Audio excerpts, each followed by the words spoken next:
It's 5:30, and I'd like to call to order this regular meeting of the Monroe County Plan Commission to order. And I'd like to welcome two new members of our Plan Commission, Dave Bush and Rudy Fields. Have agreed to serve as citizen appointees to our Plan Commission, and we welcome them and their expertise, which is really appreciated. Their time, their expertise, and their willingness to weigh in on issues that impact our county. And so I guess the first thing we need to do is to swear in the two new members. And Mr. Enright Randolph has just arrived, and you both can be sworn in at identically the same time. And so if you would kindly raise your right hand and say, yes, that I, and your name, Rudy Fields, do solemnly swear that I will support the constitutions of the United States of America and the state of Indiana, and that I will faithfully and impartially perform my duties as a Monroe County Plan Commission member according to the law and to the best of my skill and ability. we have to.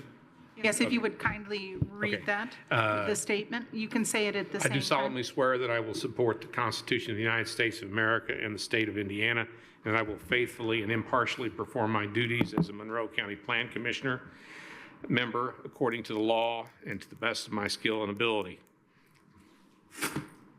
I, David Bush, do solemnly swear that I will support the Constitution of the United States of America and the state of Indiana, and I will faithfully and impartially perform my duties as a Monroe County Plan Commission member according to the laws and to the best of my skill and ability. Thank you very much, and welcome aboard, and thank you again. Yes. Now, with that having been done, would you kindly call the roll? I will do that. David Bush, Present. Margaret Clements, Here. Tron Enright Randolph, Here. Scott Ferris, Here. Rudy Fields, Here. David Henry, Jeff Morris, Edward Ullman, Here. Julie Thomas. Here. Okay, so we have 7 members in person and a quorum. So are we sure that Jeff Morris isn't attending virtually?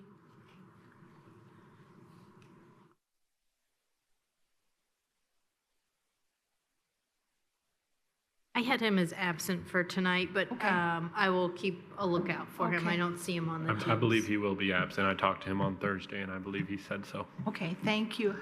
I texted him today, and he said he might be attending virtually. So,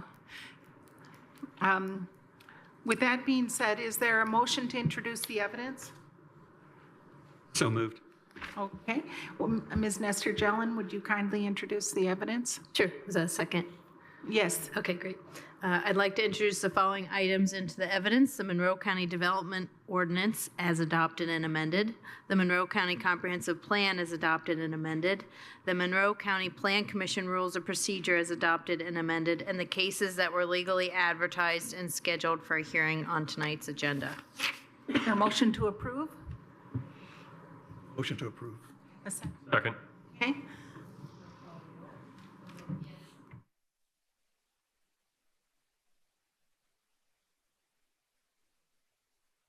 A vote yes is a vote to approve the introduction of evidence.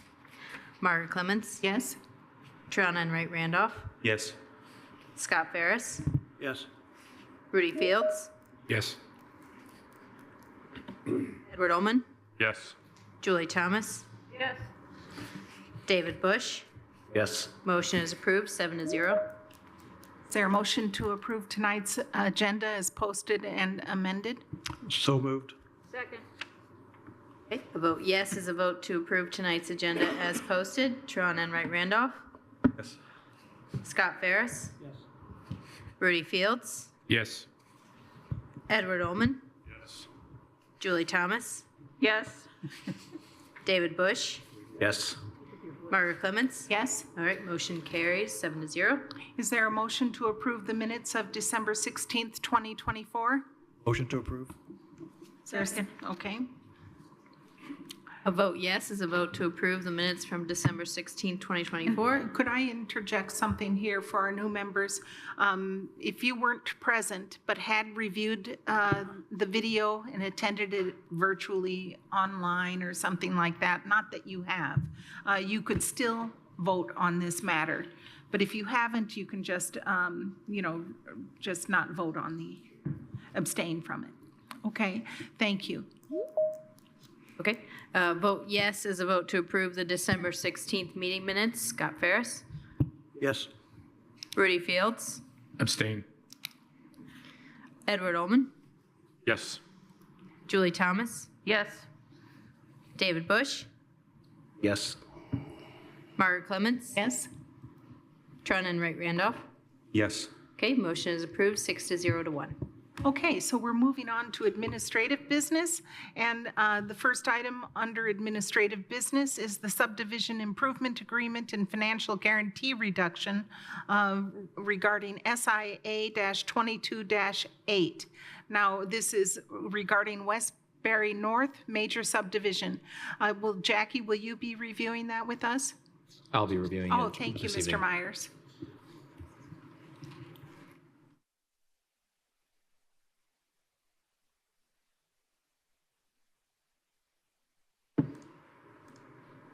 All right, so this is the Westbury North Major Subdivision. This is a property that's 10 parcels. It's at 3110 North Westbury Village Drive, 3116 North Canterbury Court, and 3129 through 3139 North Westbury Village Drive. This is a subdivision improvement agreement. They are requesting a reduction of that. And I'll note at the beginning of this presentation that because this application was filed prior to the effective date of the county development ordinance, we are reviewing this under the prior ordinance, specifically Chapter 858 of the subdivision control ordinance. The petitioner has applied to reduce the performance bond guarantee related to the Westbury North Major Subdivision. The summary of the current financial guarantee that was submitted to the county for this subdivision project was $143,617.27. That was dated July 24th, 2024. The petitioner states the improvements made to date are valued at $133,767.27, which would leave a balance of $9,850 for the remaining improvements, including sidewalk along the undeveloped lot number 4 and rectification for stormwater infrastructure deficiencies from the initial installation of those improvements. Now, per Chapter 858, the petitioner cannot reduce below 10% of the original estimate for the entirety of Westbury, which would make the amount after reduction $14,362. The petitioner does intend on completing all improvements and requesting a release of all the funds in the early spring of 2025. When the release is requested, they will request a waiver of the required 2-year maintenance bond, citing that the improvements are all privately owned and will be maintained by a property owners association. The irrevocable letter of credit dated July 27th, 2024 indicates the bond amount of $143,617.27 being held by the county for public improvements for the subdivision, and that is an exhibit in your packet for this petition. The subdivision control ordinance does state that there is a 2-year maintenance bond that's required after construction has been completed to the specifications laid out in the approved construction plans.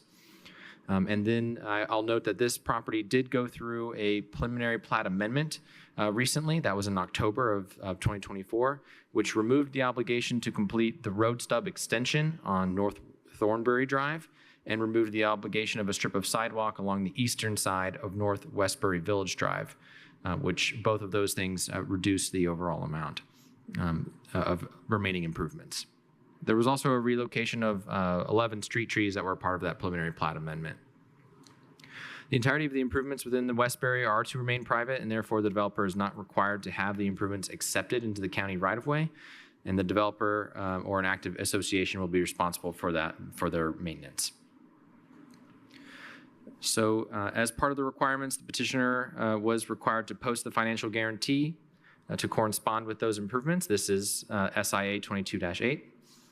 The petitioner signed a subdivision improvement agreement stating that the improvements would be completed in March of 2020. The petitioner has not completed this in time. However, if the reduction is approved, the petitioner will also receive a final performance period completion date of June 30th, 2025. The financial guarantee could be reduced only to the remaining improvements under the subdivision. Those include but are not limited to completing all the stormwater infrastructure, rectifying any deficiencies of such, the remaining sidewalk, street trees if they're still necessary, and then all landscaping, making sure that it's installed and thriving, as well as required landscaping within the stormwater infrastructure areas. So the as-built were submitted as part of the process for a reduction or release of a subdivision improvement agreement. As-built were submitted a little bit late, so we just got these comments in this afternoon from the Stormwater Program Manager, as well as the Highway Department, the Project Manager, Ben Ayers. So on the screen is the comments from the Stormwater Program Manager indicating that the as-built for the ponds indicated that they're deficient for under drains, which would be, to install those would be a total cost of $11,398 per NDOT pricing. And she also noted that the pond shapes and elevations roughly match the approved plans, but the as-built capacity has not been provided.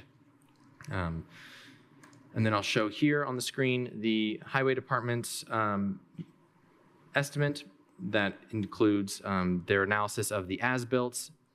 That includes the remaining sidewalk, as well as compact aggregate as identified on here. Highway Manager, Project Manager also left some comments regarding the sidewalks and some deficiencies there regarding ADA specifications at a few locations, and you can see those by these text boxes here that are notified on the screen. This exhibit, as it came in this afternoon, is not included in the packet, but the as-built in their original form are in the packet as exhibits.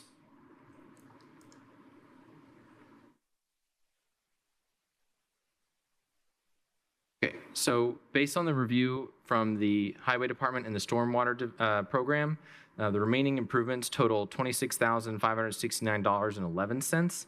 That is the $11,398 per the Stormwater Review, and the remaining $15,171.11 per the Highway Department. I will note that that estimate from Stormwater strictly pertains to the installation of those under drains. It does not accommodate the amended soil application for those detention ponds. And then including the 10% contingency requirement per Chapter 858, that brings the reduction request now to $29,226.02, which overall, if this reduction request is approved, the petitioner will receive back $114,391.25. So on the screen, we have the location map of Westbury, North Westbury Village. And all the lots here are indicated in the outlines of yellow. You can see the existing infrastructure there as well, cutting through the property. West Arlington Road to the west, and then Canterbury Court, and then it extends into the private road, which is North Westbury Village. You are looking west with this aerial imagery. On the screen now, this yellow section here at the bottom, that is where the sidewalk was to be installed, but because of their preliminary plat amendment, that was removed. That requirement was removed, as well as the road stub extension in the western side of West Thornbury Drive. That was also that requirement was also removed per the preliminary plat amendment. So just a few more photographs of aerial imagery here showing the build out of the subdivision. This vacant lot here, that's that remaining lot number 4 that is undeveloped, and then of course the sidewalk will need to be installed there to provide continuation and connection. I'll also note that this lot up here to the north that is barely off the screen is in the site plan and development stages. So they're going to be wrapping up that site plan's approval and get building on that site in the near future. So here on the screen, we have the letter stating their request from the petitioner. This is included in the packet. This is them requesting their reduction of their SIA, or subdivision improvement agreement. Also, part of the requirements is to provide written assurances that there are no liens on the property, and that is certification there from the petitioner. And then this was the original estimate, that $143,617.27 for the current SIA that they are requesting a reduction from. And then this is their version of the estimate and the remaining total that they were hoping for. And obviously, based on the as-built review, this number will change to that number I mentioned before. And then here on the screen, we have the letter from the petitioner's design professional of Smith Design Group, Katie Stein, basically indicating their request. And then the rest of the images here are from the exhibits of the as-builts that were provided by the design professional. All right, that brings me to staff's recommendation. We are recommending approval of the reduction request, subject to the amended reduction amount that retains $29,226.02 based on the requirements of Chapter 858 and the as-built review by the Highway Department and Stormwater Program Manager. The following conditions of approval must be met in the reduction if the reduction request is approved, and that is to ensure the written commitment on file with the subdivision in the recorder's office reflects the latest list of use limitations.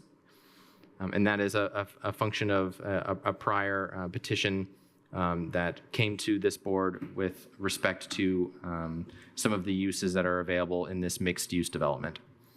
And number two, the subdivider must file a new subdivision improvement agreement and performance bond document stating the final performance period completion date is June 30th, 2025, at which time the subdivider must request a release of funds and appropriate as-builts for approval. I will now take any questions. Hey, do members of the Plan Commission have questions for staff? Mr. Enright Randolph? I guess my question is, the condition 2, and let's say that they had to maybe continue again for improvements, would this incorporate that 10% increase that we have in our new ordinance? They filed under the prior ordinance this reduction, but our prior ordinance required 100% of the cost plus a 10% contingency. Our new ordinance would say 100% plus 10% inflation for each year. So essentially, we're at a net even if they finish this year. And that's where my question comes from is, let's say it takes a multiple years, and then is there a way that we could potentially ask them to commit to that 10% increase just to cover any type of inflation costs for those improvements? Is my question coming off straightforward? Yes. Okay. So the condition number 2 is stating that they would have to sign a performance bond document that lists June 30th, 2025. If they surpass that date and they need an extension, at that point they need to come back for an extension of that period, and it would incorporate another inflation adjustment for that extension. Okay. I wasn't sure. It was a little uncertain on my end, so thank you. Do other members of the Plan Commission have questions for staff? Yes, Commissioner Thomas. I just want to be sure I'm doing the math correctly.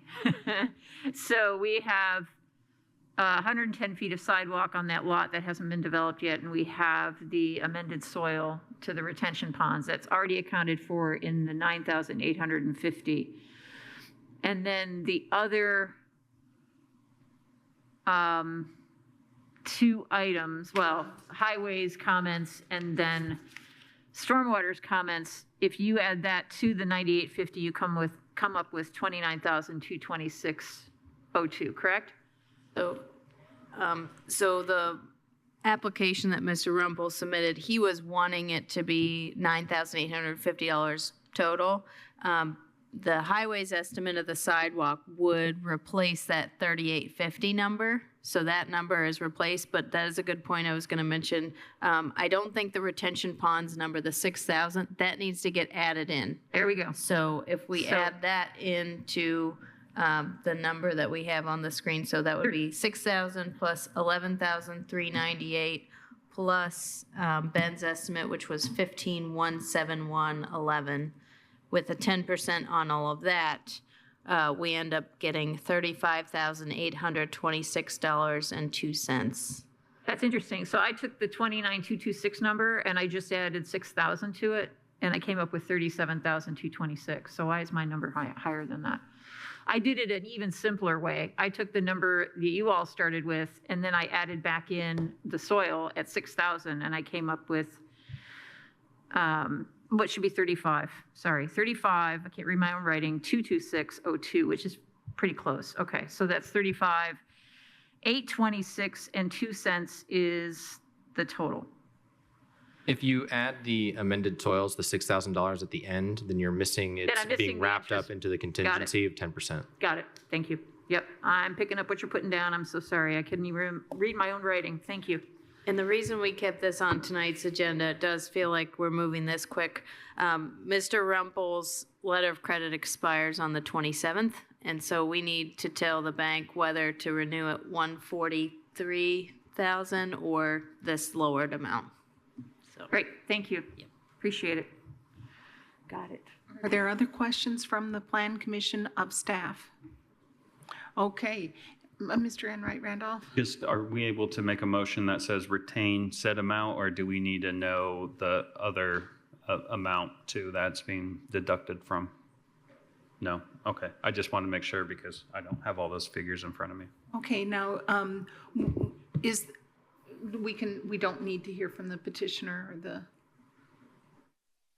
on this matter, Mr. Schilling, do we hear from the petitioner? If you would like to hear from the petitioner, I don't think it is necessary. It's purely administrative, but. Questions for the petitioner? Does any member of the Plan Commission have questions for the petitioner? I don't necessarily have a question, but I will add a comment if I may. I took a drive out there, and I think that addition to our community is phenomenal. And I really like the fact that we have some great space for some really beneficial businesses and stuff. And so it's kind of neat having that out there. So I think it's a great place for it and great work all around. So. Great. Well, they've been there for a long time doing good work. So, I'll go ahead and make a motion. okay, great. In case number SIA 22-8, the Westbury Major Subdivision Improvement Agreement on the request for reduction of performance bond, I move that we reduce the performance bond so that the total held by the county in a letter of credit is $35,826.02. Did I get that right? Thank you. Second. okay, it's been moved and seconded to approve a reduction request SIA 22-8 Westbury North to a total held by the county of $35,826.02. A vote yes is a vote to reduce the amount. I had a question with the two conditions. Those, do we need to stipulate those within the motion? Yes, I will go ahead and stipulate that those two conditions be met. And Mr. Ferris, do you accept that? So if you would kindly restate then Yes. the motion, Ms. Nestor Jelen. Yes, so it's a favorable recommendation to reduce the financial guarantee to $35,826.02 with the two conditions as follows. One, ensure that the written commitment on file with the subdivision in the recorder's office reflects the latest list of use limitations. And two, that the subdivider must file a new subdivision improvement agreement and performance bond document stating the final performance period completion date is June 30th, 2025, at which time the subdivider must request a release of funds and appropriate as-built for approval. A vote yes is a vote to approve. Rudy Fields? Yes. Edward? Yes. Julie Thomas? Yes. David Bush? Yes. Margaret Clements? Yes. Tron Enright Randolph? Yes. Scott Ferris? Yes. Okay, motion is approved 7-0. Okay, thank you very much. We move on now to the CDO amendment prioritization list. And Ms. Nestor Jelen, will you be covering that with us? Yes.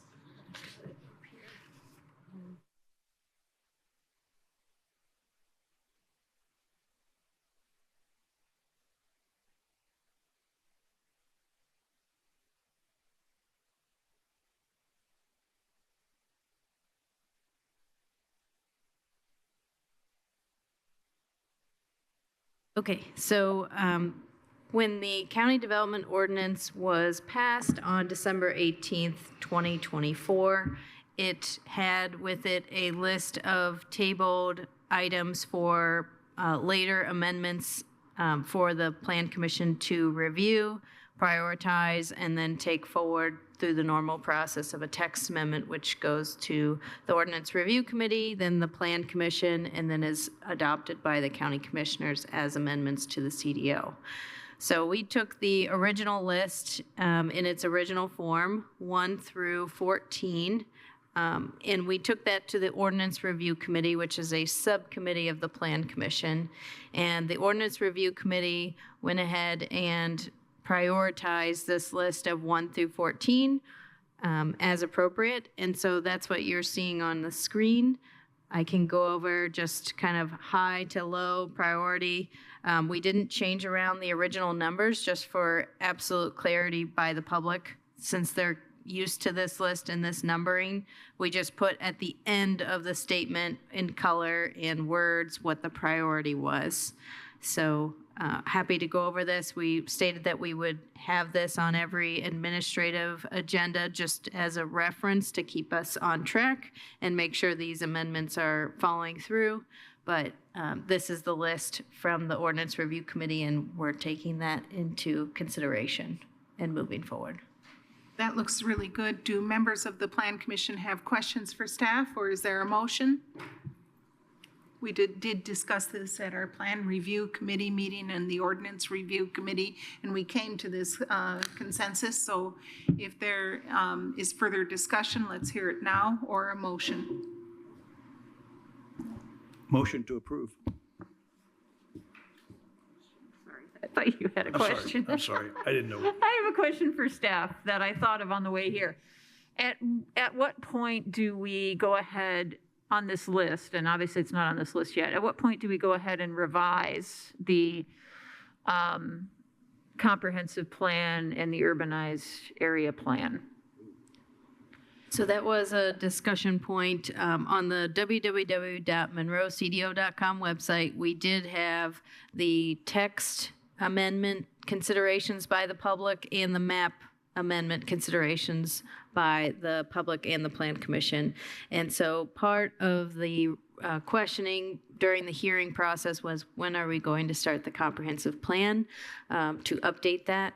And that is a subsequent process that does involve Plan Commission, County Commissioner adoption, and that is something that we're open to discussing a timeline. That's not on the priority list for CDO amendments because it would be a standalone document, Right. but that is something that we can consider at any point of starting that process.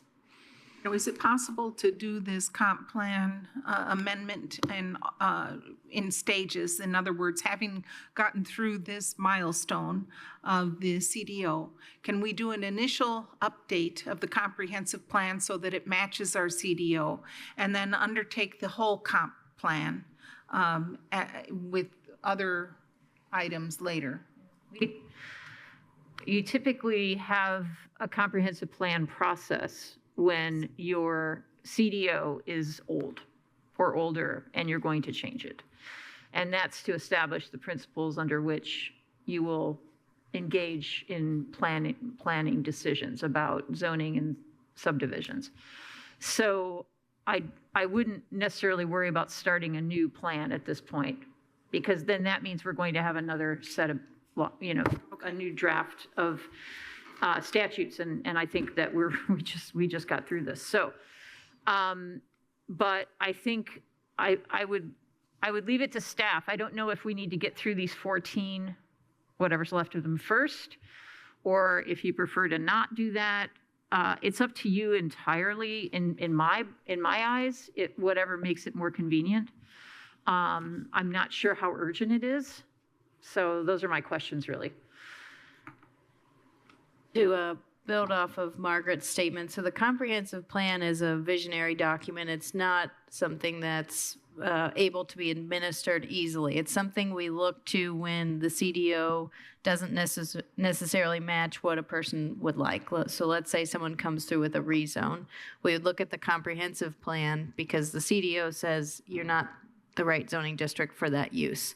So we look at the comprehensive plan to see if that general area would be supported by a rezone. So we wouldn't want to we wouldn't start the comprehensive plan adoption with the goal of matching it to the CDO. We would actually have new questions for the comprehensive plan. So we would want to make sure we were all clear on some of the goals of the comprehensive plan and the scope of the comprehensive plan.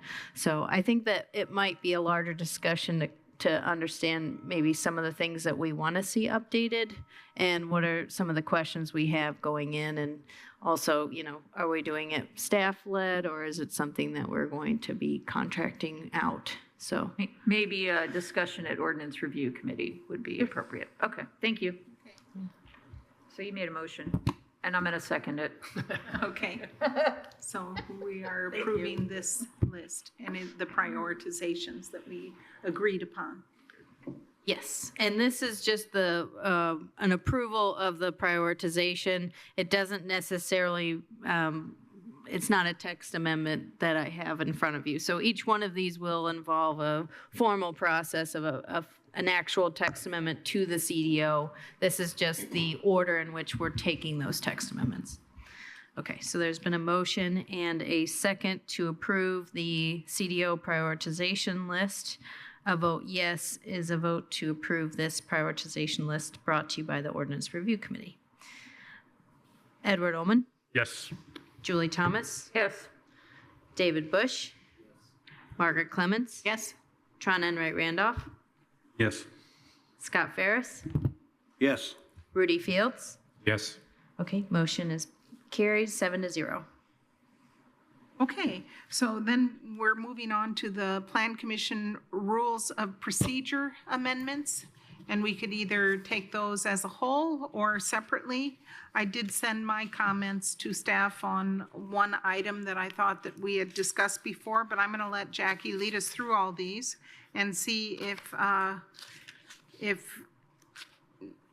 at any point along the way, if you'd like to group them, or if, I think in my mind, I see them as groups where there's been no substantive change. It's just been date changes at the bottom of the page. And is it possible to take those separately and approve them, or? I think we could just do the whole thing at once. Okay, let's do that. Let me just also mention the goals that we had when we went through the rules of procedure. So we're trying to update it to the county development ordinance. Some of the language has changed.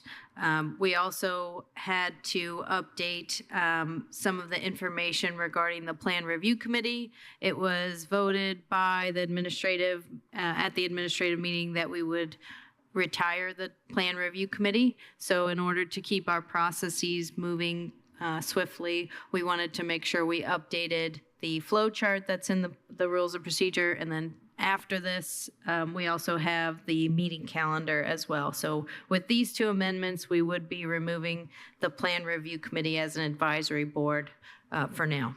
So I'm happy to go through these one by one. And Margaret, I do have the possible extra amendment that I can walk us through afterwards. Okay. So yes, the date at the bottom is just the new drafted date, keeps us on track.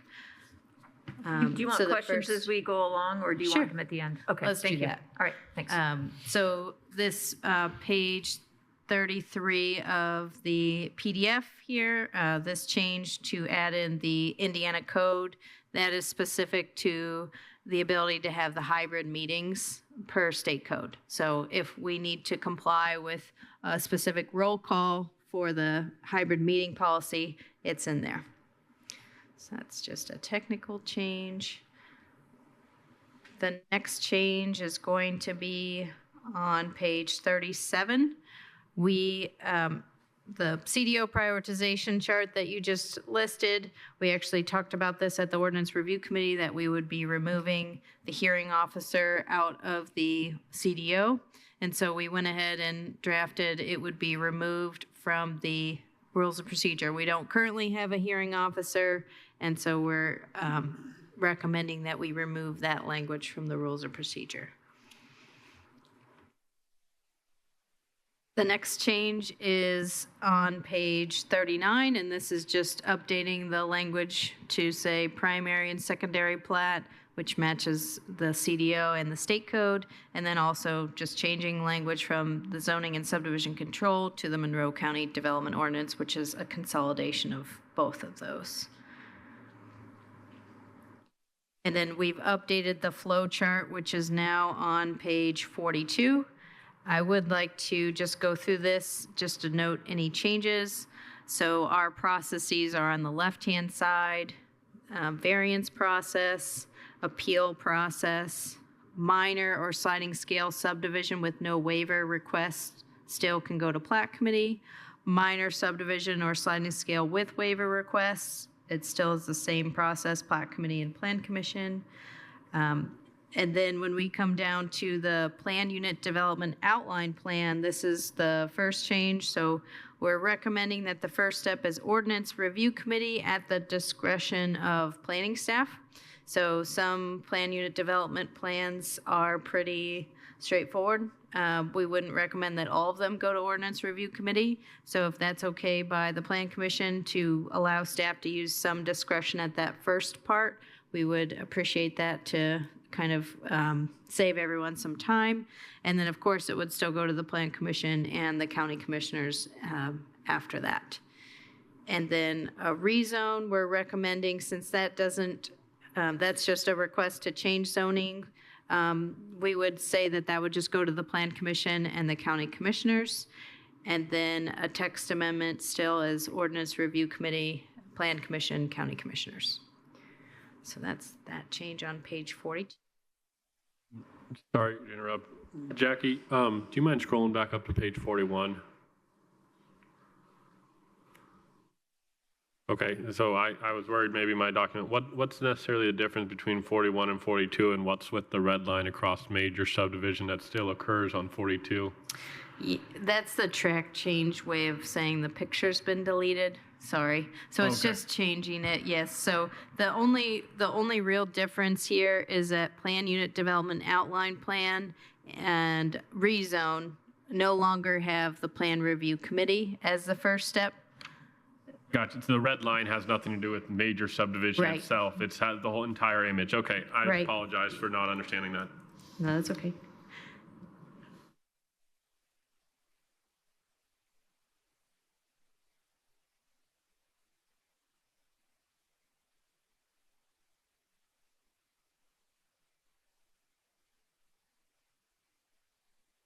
Similar updates on page 49 just to match the CDO language. We've removed Plan Review Committee as a committee on page 50.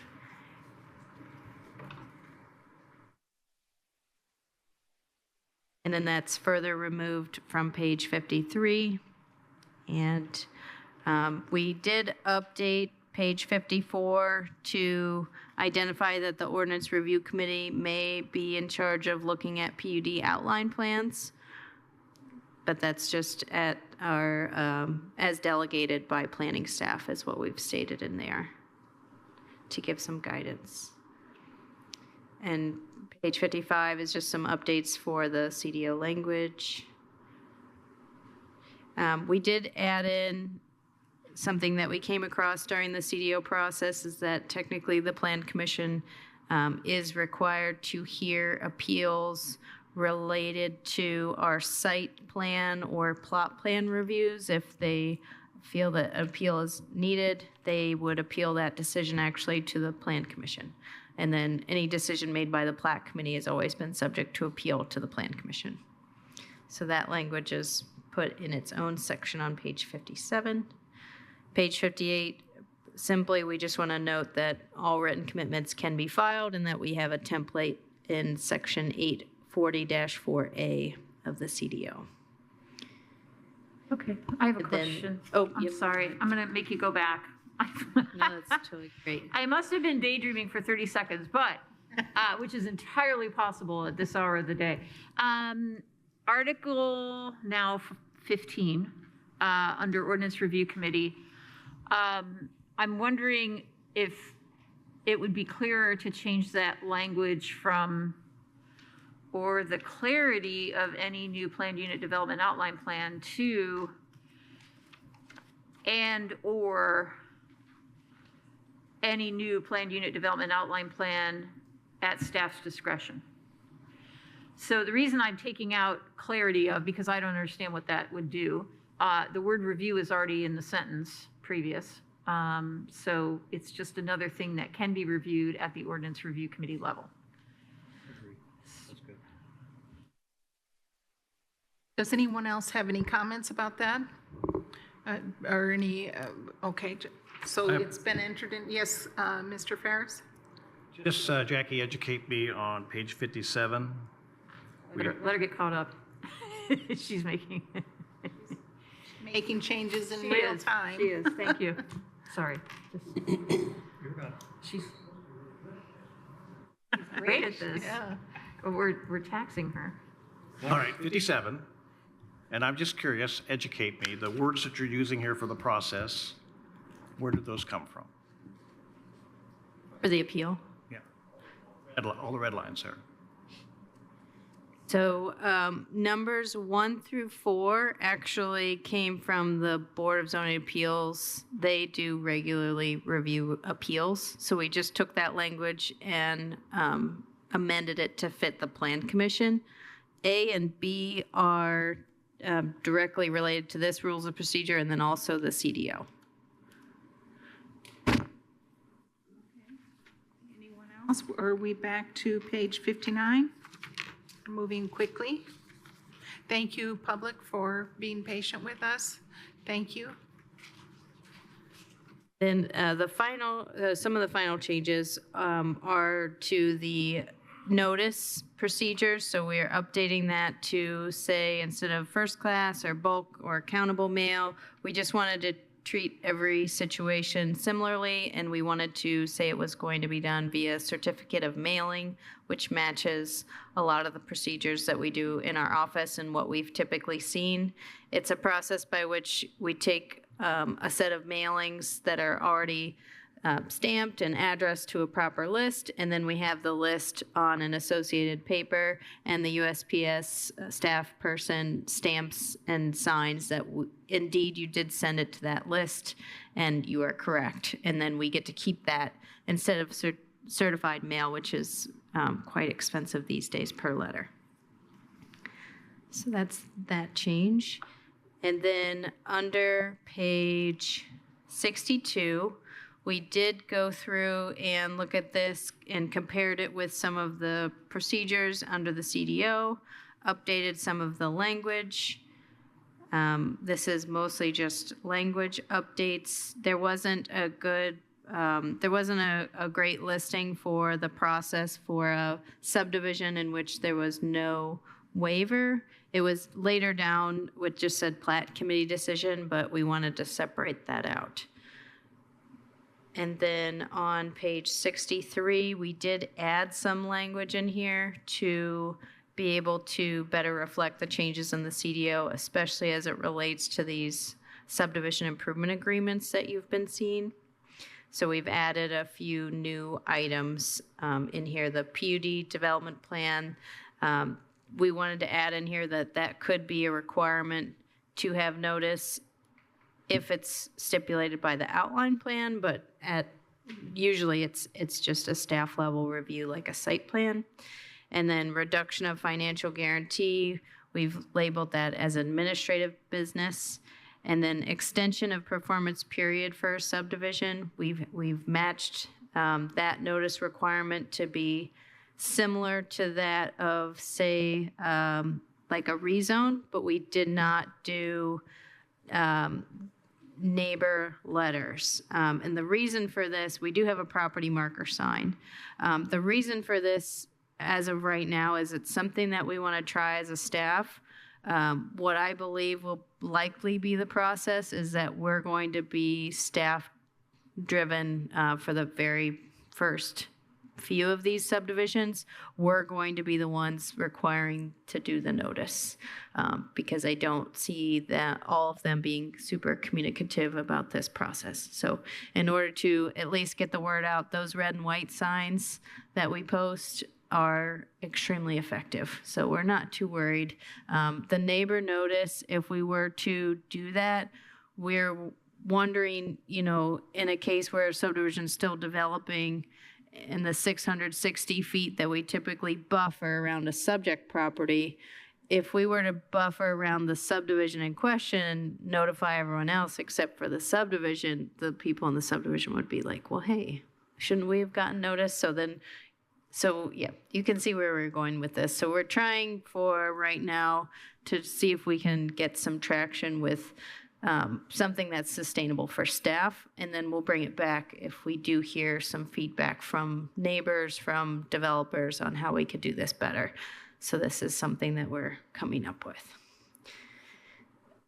And then the last substantive change I'll note here is we deleted the items under miscellaneous policies and directives. This was added maybe a few years back because the PUD chapter under the prior ordinance was not clear. The CDO is very clear. So we no longer need this in the rules of procedure because you could just look at the CDO. Yeah. I have one more question. It's more philosophical, but back on page 57 under appeals, Article 17. So in that first section, it says the Planning Commission shall hear and determine appeals from and review the following: Plat Committee decisions and decisions by the Planning Director. We don't know what those are. The first one we know if we look at the minutes. The second one we don't. Is that an appeal that can come from the Plan Commission itself? No, this would be if someone felt that they did not receive a favorable decision on their site plan, we would let them know they have 30 days to file what's called an appeal. There's a link for them to go ahead and upload proper documentation to say, this is what I believe, was incorrect. And then they're asking you to review my decision. Got it. Okay. So it has to be from the petitioner. Correct. It couldn't be from a neighbor of the petitioner. Right. Okay. Thank you. Colonel Ferris? Yeah. Of your change? Did you have a change? Well, I think she has not really addressed that one yet. Well, on disqualification, Jackie, have we Ms. Nestor-Jelen, have we discussed that about disqualification? No, I want to return to that. I did just want to confer with Mr. Schilling because we have had an appeal on second review by a neighbor of a, so I wanted to make sure your question, Commissioner Thomas. So if a neighbor feels that they're personally aggrieved by a site plan approval, they technically could file an appeal. It's just difficult. Got it. Thank you. Thank you. Appreciate the clarity. Yes. Margaret, your point about the disqualification, let me pull up that section. So.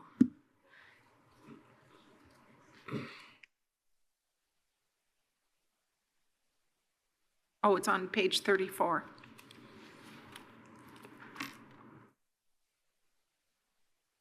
So under the disqualification section, a conversation that myself and Ms. Clements had is that the number 4 could be clear. So currently it reads as a Plan Commission member may not receive any mileage or compensation from the Plan Commission for attendance at a meeting during which the member is disqualified from participating for the entirety of the scheduled hearings. I went back to the recording on this administrative session that we discussed this, and one of the members had asked, I want to ask what this means by entirety. That means if you have a conflict with every single thing on the agenda. And I had said, correct, you would no longer be a voting member at that point. And then another Plan Commission member stated, or if your item is the only item on the agenda. And I said, correct. So I think that we could reword this. And I don't know if, Margaret, you were amenable to the rewording that I had suggested, or if you had another suggestion.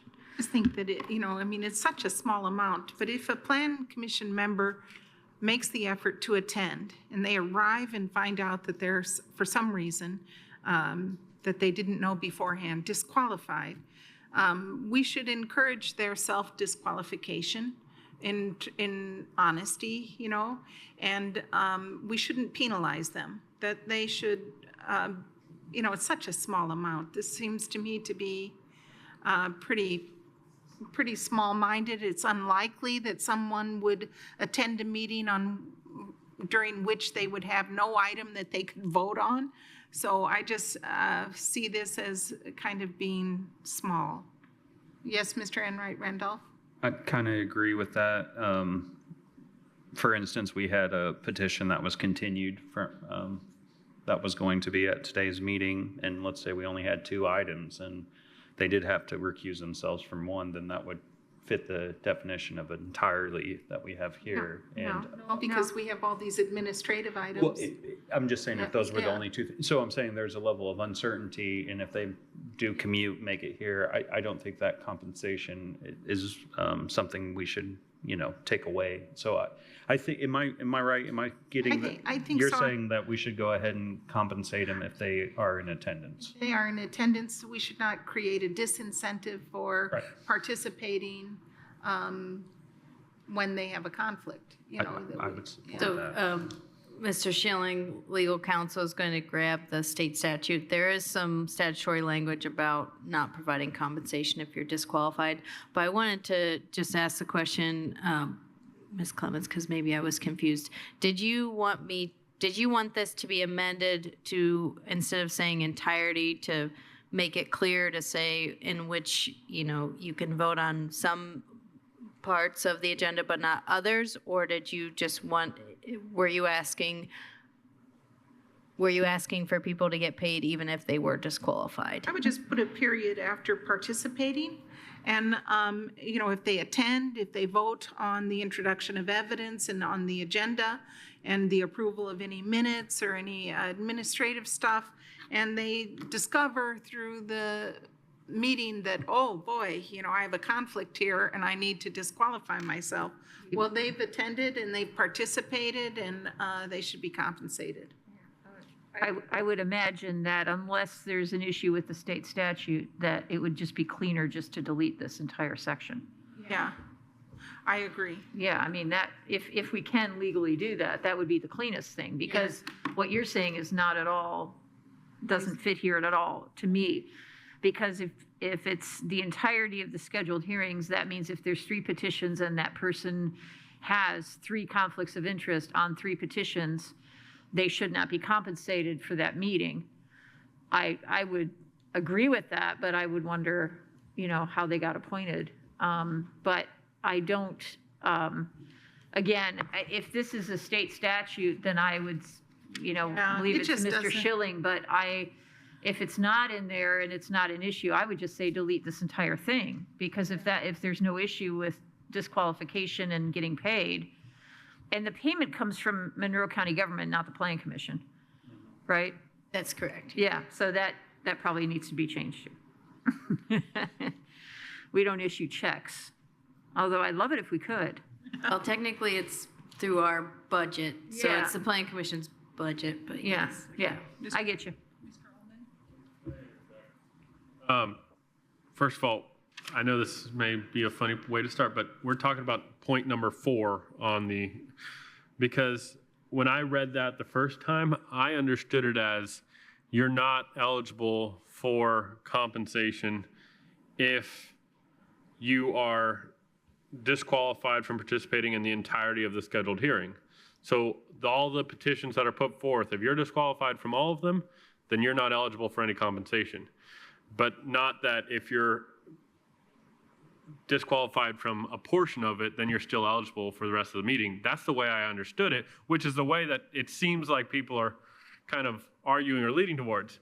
And so I guess I'm trying to understand if, you know, did I misunderstand this? Did we all, you know, what exactly? I think I had understood it to be that Ms. Clemens was thinking that the wording was unclear about whether it was for a portion of the agenda or all of the agenda that you were disqualified from. But now I think it's just the discussion on the table is whether we can just remove all of 4 and that a member could receive compensation. But I believe there is a state code provision that Mr. Schilling. And really, that mileage is not to attend the meeting. The mileage is to go look at the actual petition sites. That's what the mileage, that's what the compensation is for. Is that, to me, it's a bigger chunk of my mileage for sure, is driving out. You're on one side of the county, you're in another corner of the county. That's what that pittance is for. And so I imagine if there's 3 agenda items and somebody's got a conflict of interest with all 3, I would imagine they just wouldn't come to the meeting.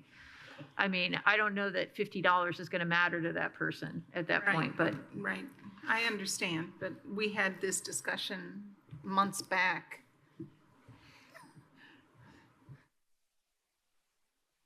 Yes, Colonel Ferris? If it is not required by statute, I strongly suggest we delete it. It makes no sense. Nobody tracks this anyway. I've never heard it's even come up. Have you? Well, it used to be that if you, in the regulation before, if you disqualified yourself from one item on the agenda, that you were disqualified from receiving a payment for attendance.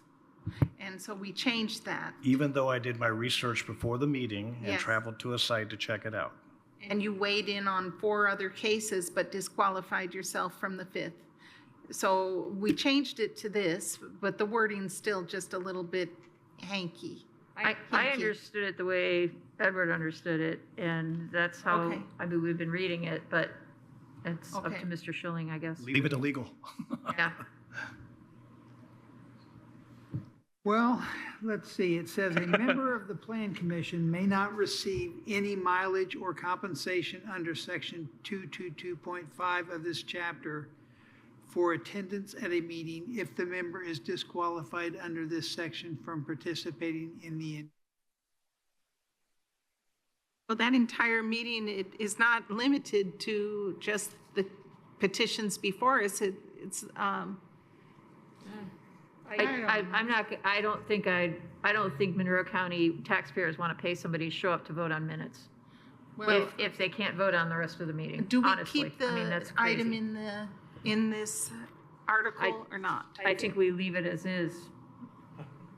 I think we leave it as is. I'm glad you raised it, because we all have clarity now about disqualification, so that's a good I'm thing. not really clear on it, but that's okay. So when you read that, is that the statute that you read from? So that is It's a what? state code that Yeah. Mr. Schilling. It's, it references section 2225, which refers to county body member, county surveyor, and appointing of the county. What does that mean? It would appear, more questions. yeah, I mean, it would seem that those members that I just listed would not be able. Does it mention Plan Commission? It doesn't say Plan Commission members.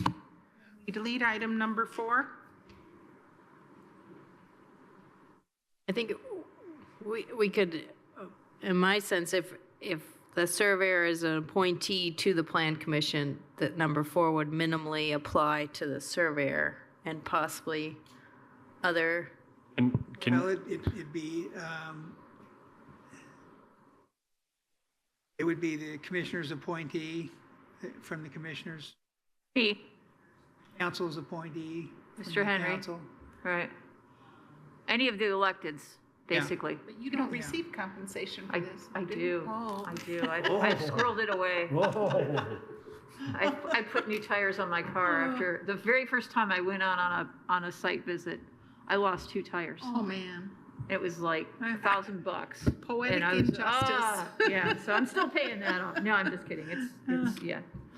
So we would, I think for clarity and fairness, it would be good to leave number 4, but if you would like us Agree. to change it or take. I'm agree. in favor of going with the director's recommendation. Are there any objections to that or any other further discussion? So then can we have a motion on all of these text amendments? And a second? Oh, I was going to move to approve all text amendments outlined. And I'll second that. And I would add that I did make one amendment here, and I'd like that added in, please. Yes. I accept that as a friendly amendment. Thank you. I'll still second that. Great.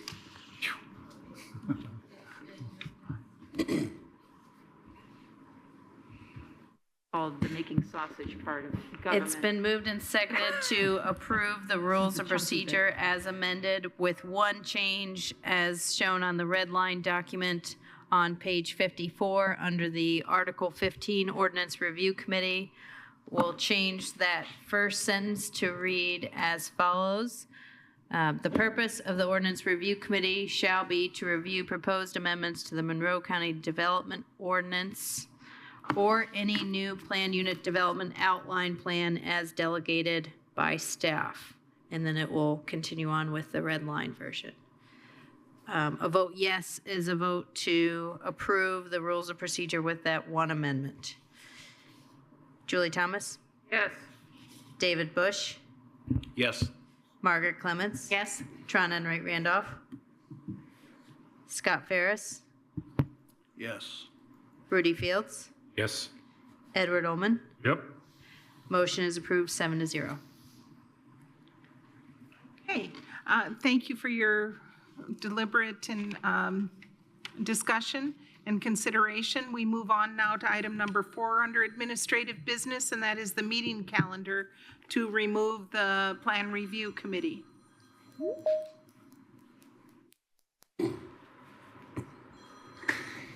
right, so is the 2025 meeting schedule for the Plan Commission and all of the committees. And you'll note that we've removed the, still shows it on this one. I think this is the old version. Let me pull up the new one. We have lots of versions at this time of year. Yeah. The one in the packet looks correct. Yeah. I think we all have the Correct version? Okay, Correct let me version make in sure I front can of us. get it on the screen here.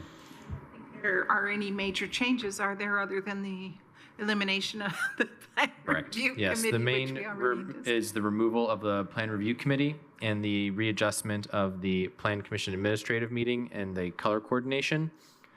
Previously, the color coordination had the Plan Commission Administrative Meeting occur a slightly different time with respect to the color schedule. So now, if you are filing a subdivision petition, for example, and you meet the deadline of March 5th, you would go through this green line and you would go to first the April 17th Plat Committee meeting, and then you would go to the May 6th and then the May 20th Plan Commission Administrative Meeting and Plan Commission Regular Session, respectively. So that's how we had it before we started the CDO process. We had a slight amendment to that schedule during the CDO process to provide lots of opportunity to discuss CDO items, but now we're switching it back to the way it was before. So I will now leave it to any questions. Any questions or comments for staff? Yes, Mr. Ullman? probably one of the silliest formality questions, but now that we've removed one of the columns and the schedule is a little bit more less dense, would it be at all possible to format it back to an 8.5 by 11 sheet of paper? Because when you print it on 8.5 by 11, it prints very elongated, but there's a lot of empty space. It seems like a silly question. I think it's what is that, 8 by 14 or whatever paper? No, mine auto-corrects to landscape. It fits. It fits. Here, do you want Yeah, to but it's keep? so elongated. Oh, okay. Guess it's just my printer that decides to stretch it out funny. But I just copy paste and then shrink it myself. But okay, I will keep my comments to myself then. Thank you. I'm Sorry. going to move approval of the revised 2025 meeting schedule. Second.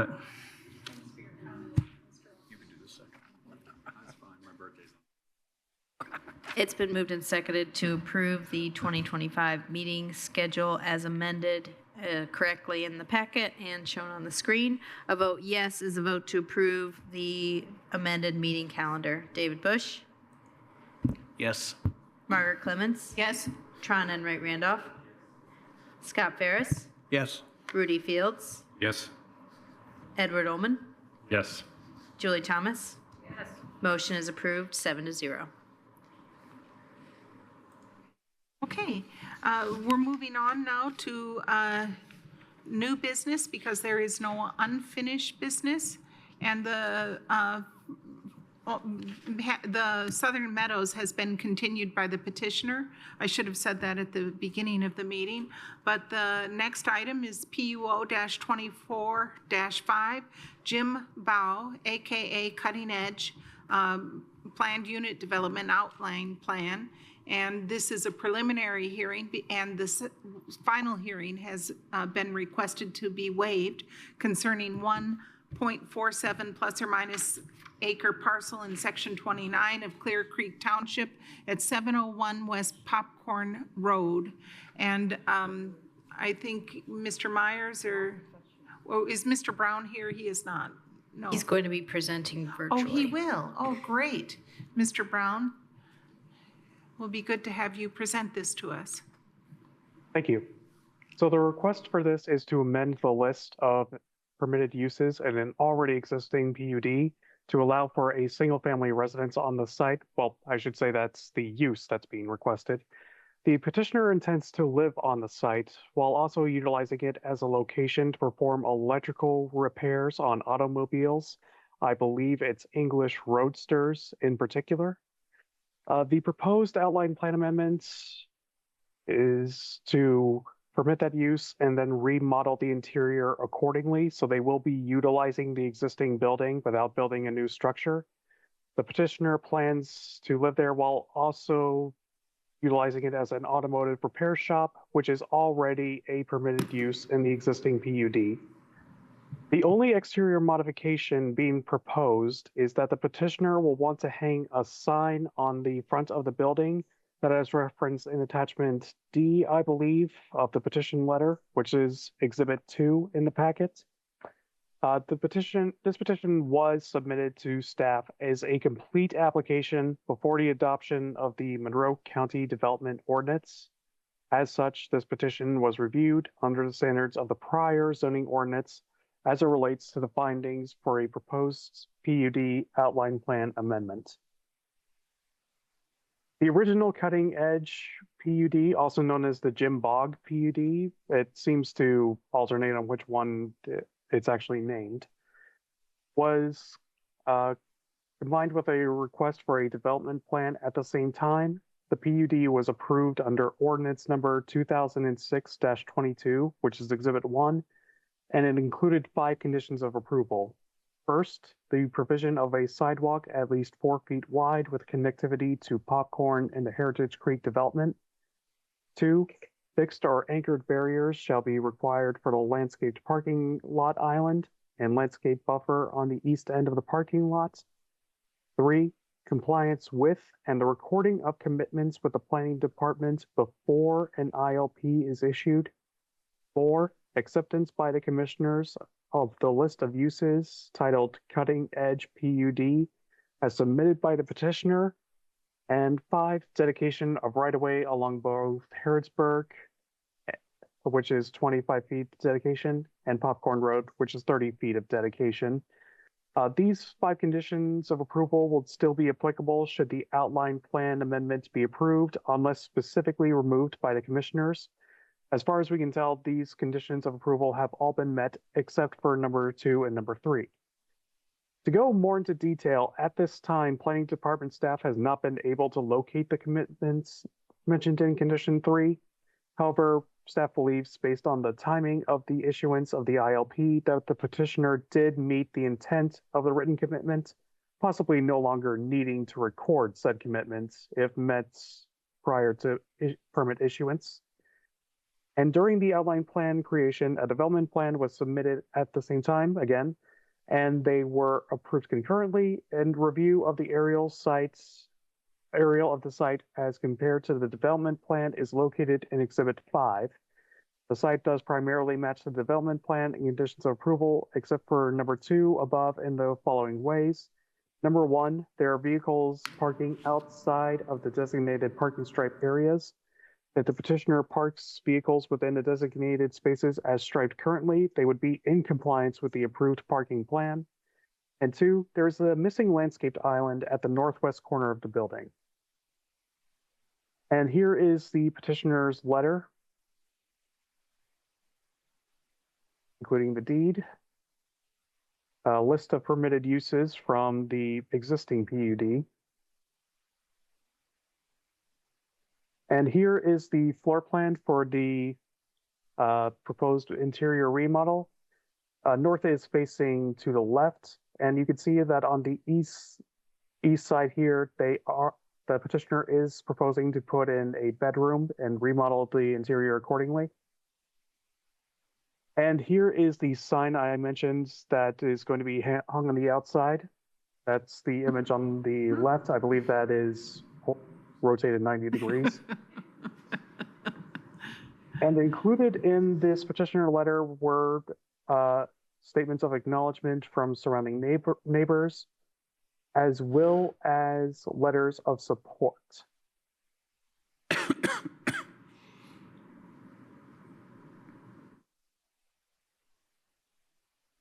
So for letters of support, staff has received 5 letters in total. 4 of the letters were included in the petitioner's letter, as you just saw. The 5th letter, as seen on the right, was also the letter of consent from the property owner, allowing the petitioner to file for this PUD amendment. And here's the location and site conditions of the map itself. There is no slope over 25% on the property. And due to the fact that this was adopted prior to the adoption of the Monroe County Development Ordinance, I've included both the prior zoning map and the current zoning map. And here is the approved site plan, at least as far as we can tell, for this PUD, as well as what it looks like now.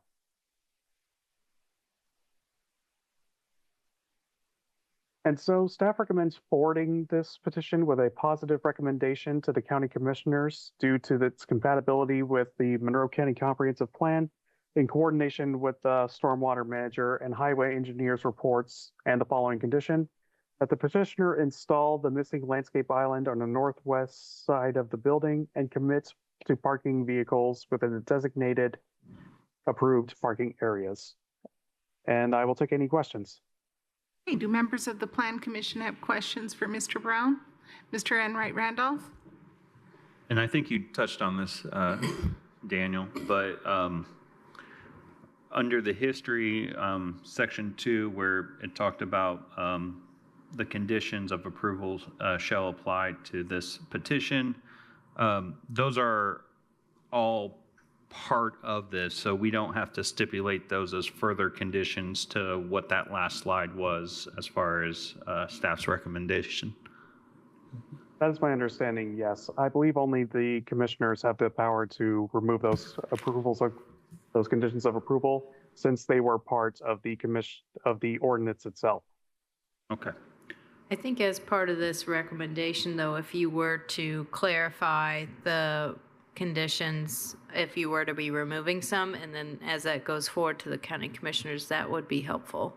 Okay, and that's really what my question was, is what should we kind of look for as a motion? So thank you. Any other questions? Yes, Commissioner Thomas? I just want to clarify how we're defining this residence. Because we get into the situation of rental housing versus owner-occupied housing. Are we clear enough on that in this revision? So my understanding is that if the petitioner wishes to use it as like a rental of a period longer than 30 days, then we would treat that the same as just a single-family residence. So if they were going to do less than 30 days, then we would have to engage in the conversation about a tourist home or some sort of bed and breakfast. So so this would follow the original rules for a residence in this location. Okay, got it. I just want to make sure that that's really clear. Okay, thank you. Okay, with that being said, if the petitioner's representative would like to address, you have 15 minutes, Mr. Borer.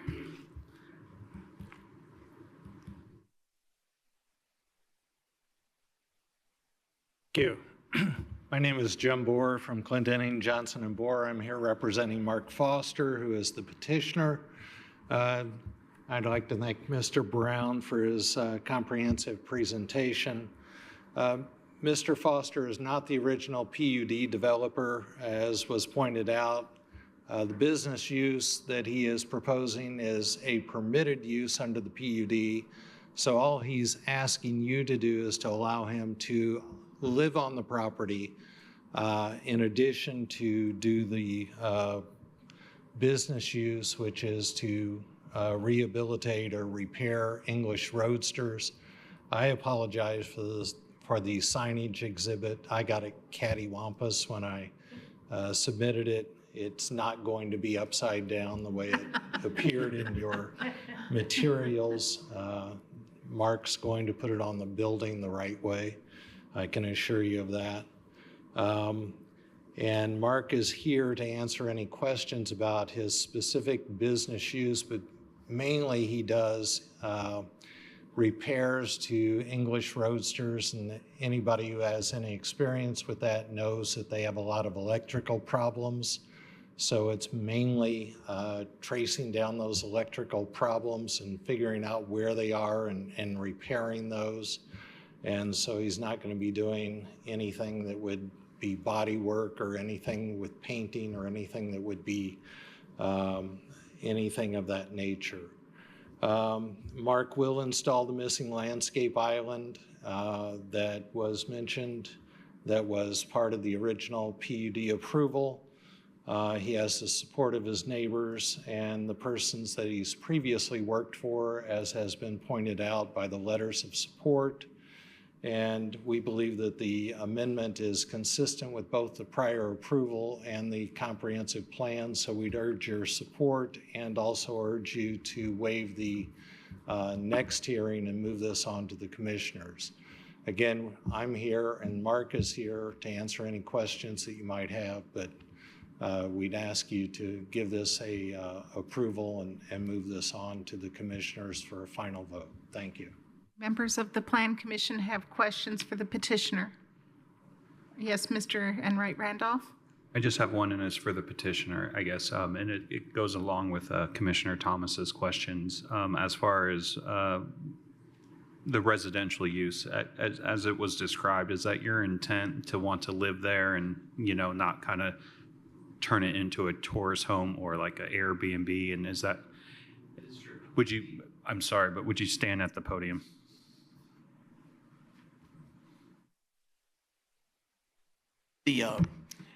I'll have one bedroom there. It will be really, industrial inside the. And I'm a guy. I'm fine with that. It's not going to be all fancy, and I'm not going to try to rent it to anybody else. It's just someplace where I can keep the cars that I have in my collection with me inside, in a good area. And people that do have old roadsters or old MGs, like I've got one that's in the garage and I haven't been able to get it running for years. And it's like, okay, I think I know what's wrong, and I'll take a look at it. So that's mostly what it will be. And this is my chance to make sure that we're all on the same page, and that was your original intent, was kind of have that as your residency. Yes. And perfect. Just wanted to make sure. Right. The quick note, I lost my wife in July. Our house is like 5 bedrooms and 2.5 acres, and with myself at this age, I do not need that much. And if I could move myself, my dogs, and my cars down to this building, get them all inside, it would be much easier for me. Sorry about your loss. Yes, we're sorry Thank about you. your loss. She knew where she was going. She was good. Just a long health problem. Sorry. Anyway, so at this point, I would like to move on and put myself and my dogs in my car somewhere where I can keep an eye on all of them and look after them. I myself like that it's it's converted to this use. I'm in favor of it. I don't know how the other Plan Commission members, if you have questions for the petitioner. We will hear from the public, and if there's anyone opposed, then you will have an opportunity to rebut what they might say. Do you have any questions for the petitioner? If none, we'll open this up to the public, either in this room or online. If anyone is in favor or opposed to this petition, you have 3 minutes to speak to us about the reasons for your stance. Please raise your virtual hand if you would like to make a comment. And we don't see anyone. So with that being said, we move back to the Plan Commission for further discussion and or a motion.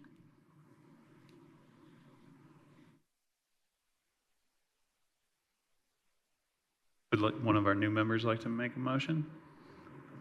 Well, we give them a break on the first meeting. Do we have the case number up there?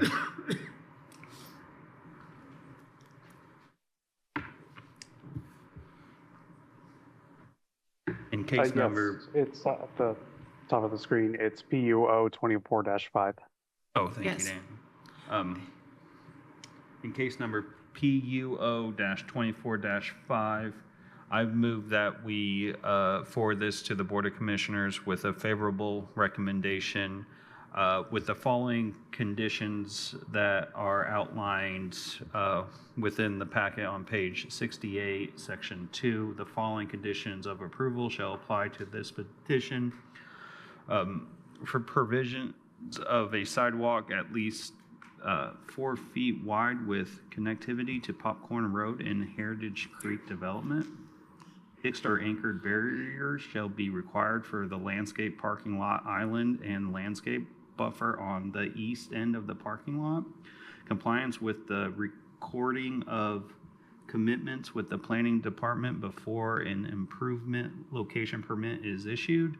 Acceptance by the commissioners of the list of use titled Cutting Edge PUD as submitted by the petitioner, and a dedication of right-of-way along both Harrisburg Road, dedication of 25 feet from the right-of-way, and Popcorn Road, dedication of 30 feet. And also the recommendation from planning condition, the petitioner install the missing landscape island on the northwest side of the building and commit to parking vehicles within the designated approved parking areas. And waiver. And waiver of final hearing. Thank you. Is there a second? Okay, thank you.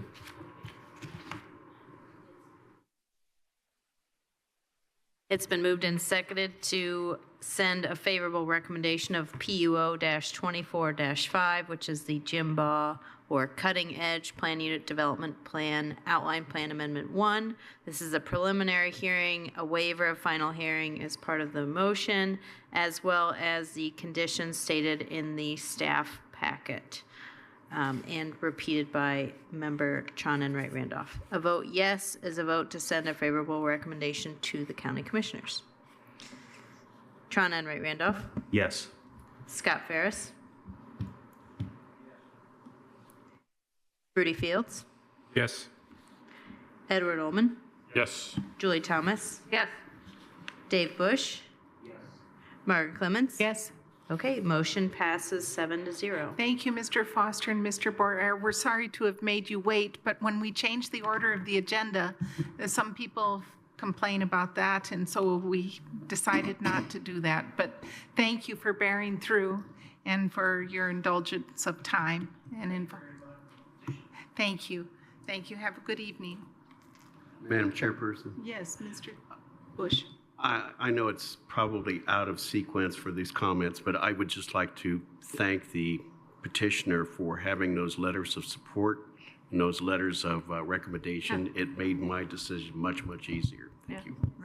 Thank you, Mr. Bush. Thank you.